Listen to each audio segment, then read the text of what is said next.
අපි මිනිස්සුන්ට ආර්ථික බර පටවලා අන්ද මන්ද කරලා තියෙනවා. ඔය අකුණ්ඩුව තේරෙන්නේ නෑ.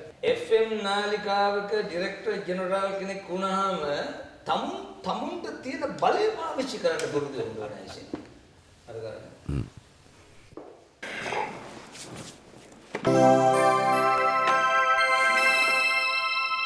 මෙතන සල්ලි වලින් කෝටියක් තියෙනවා. ඊට පස්සේ හැම නිවුස් එකක්ම විරුද්ධ පක්ෂයට විරුද්ධව.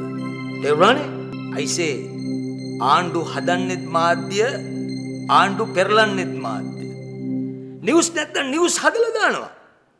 ඊට පස්සේ යටින් දානවා මේක මුදල් ගෙවා ප්‍රචාරය කරන ලද දැන්වීමක කියලා.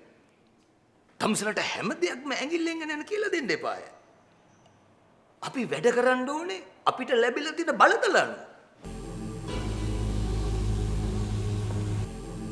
අපිට ওই මිනිස්සුන්ගේ හැඟීම් කාලය ගැන හිතන්න දෙයක් නෑ. මෙන්න මෙතන තියෙනවා සර් මගේ account number එක.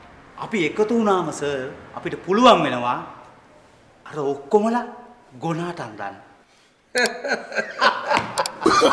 Oh, no.